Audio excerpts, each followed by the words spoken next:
Happy Thursday, movie collectors. Today we'll be going through the fourth shelf of my comedy section. First one is Meet the Parents with Robert De Niro and Ben Stiller. Big fan of Ben Stiller. You can always tell he gives 100% effort on all of his movies, and him and Robert De Niro work extremely well together. This is a classic comedy for sure. And then, of course, we've got Meet the Fockers, which in my opinion wasn't as good as Meet the Parents, but it was definitely still worth a watch.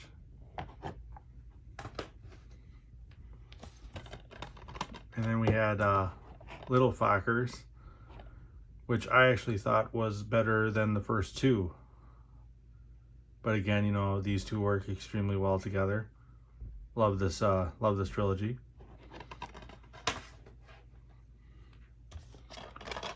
Then we've got White Men Can't Jump. Another classic movie. Wesley Snipes in his prime, before he ended up doing all of his straight-to-DVD movies and that. Woody Harrelson, I think, before he hit his prime, because I like a lot of his later stuff that have come out lately.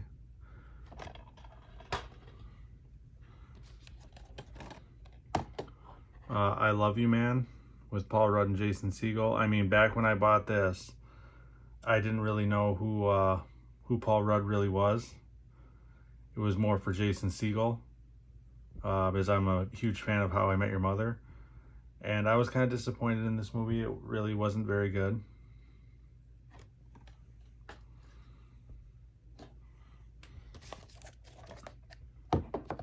Then I've got Superbad. You know, a lot of people love this movie. I thought it was okay. You know, it's obviously a breakout movie for a lot of the people in this movie, but, you know, to me it was just okay.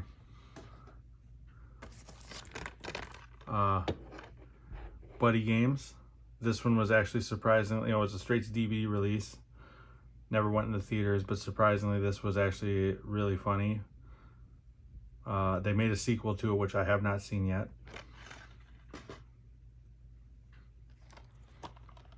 Then we've got The Heat with Sandra Bullock and Melissa McCarthy.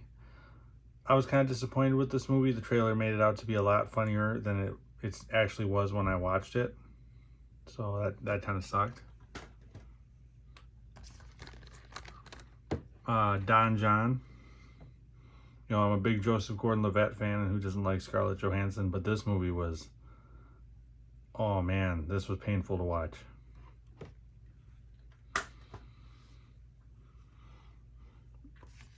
Next was another painful one that kind of let me down because the people that were in it was The Night Before. Super difficult to watch. It just didn't work for me.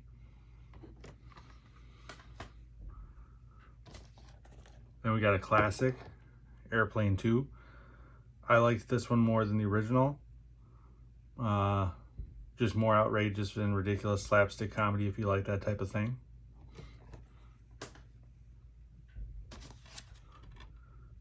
Then there's Bride Wars. Big Anne Hathaway fan. I got this at a local Goodwill for $1. And it wasn't the greatest movie, but it was definitely worth what I paid for it. And it, you know, it is what it is.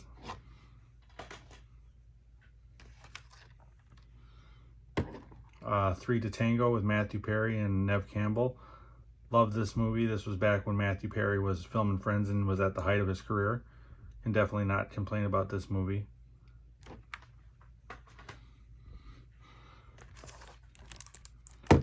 Vegas Vacation with Chevy Chase. I was not a huge fan of the vacation movies with Chevy Chase. I'm just not a very big Chevy Chase fan in general. But out of all four of the movies that they made with him in them, this was easily the best one.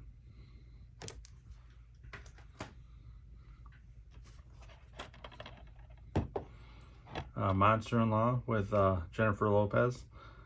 This is a classic romantic comedy type of movie with a little bit of a twist, but it was okay.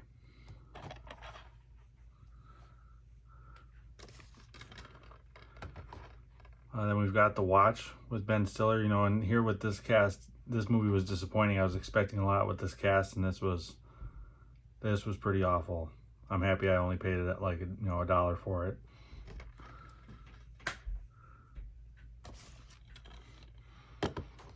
Then there's one I didn't really have high hopes for, but had the guy from The Resident, which I love that show. And I hope they serve beer in hell. And this was actually surprisingly really funny.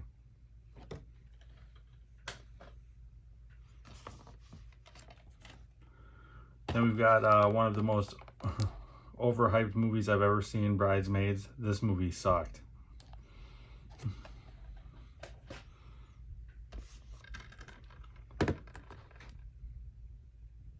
Get Hard here with Will Ferrell and Kevin Hart. I like both of these actors, but this movie just they don't work well together. I don't know, they're different styles.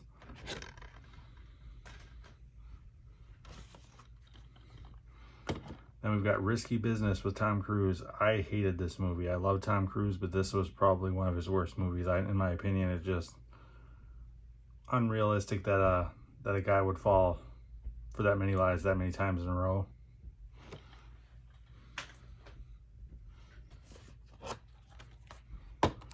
And then we've got Bull Durham with Kevin Costner and Susan Sarandon. This one was okay. Not as good as For Love of the Game as far as sports movies go, but it was still good.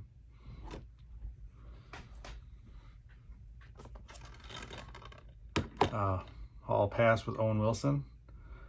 Another okay movie. Wasn't the greatest, but still definitely worth a watch, especially if you can find it on the cheap.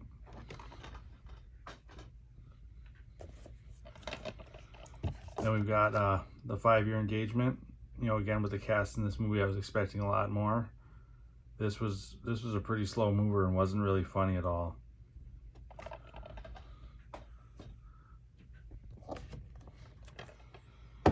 Then we've got The Associate with Whoopi Goldberg. I was actually surprised at how good this movie was. My favorite Whoopi Goldberg movie was probably Eddie, and this would probably be a really good close number 2. And then we've got a huge disappointment. MacGruber. I know they made a TV series out of this, and a lot of people liked it, but this was almost unwatchable.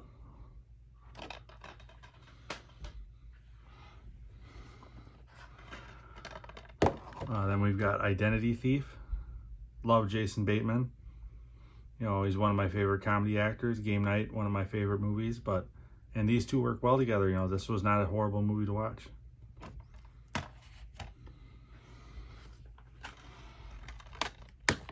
Then we have 1,000 Words with Eddie Murphy.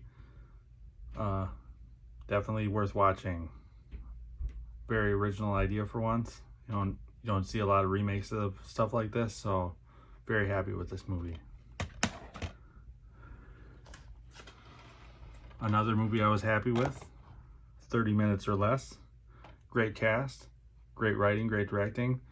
Can't go wrong from the director from Zombieland, so definitely worth getting.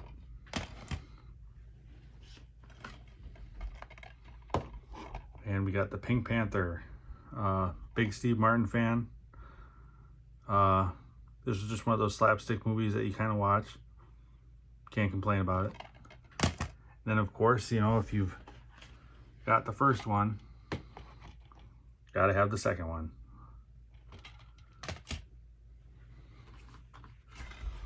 Then we got another classic here, 40-Year-Old Virgin with Steve Carell. A lot of big actors in this movie as well.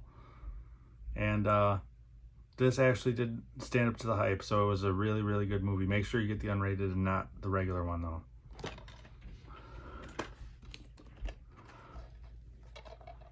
Then we got Billy Madison with Adam Sandler. I'm not a huge Adam Sandler fan, but this was one of his classic movies.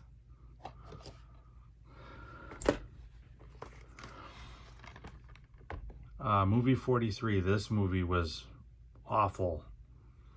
There was a couple skits in here that were good. The one with Terrence Howard was great, but everything else was a no-go for me. Oh. Then we've got Horrible Bosses. this was a really good movie. You know, it you know, you watch it a few times and you kind of get sick of watching it, but you know, for a first watch, it's definitely good, worth watching.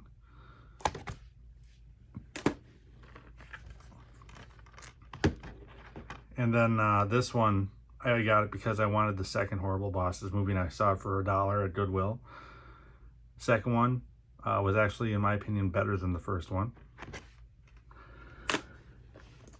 And then we have one that made me laugh, Pineapple Express. The fact that James Franco was actually nominated for an Oscar for this movie is hysterical. I kind of wish he would have won.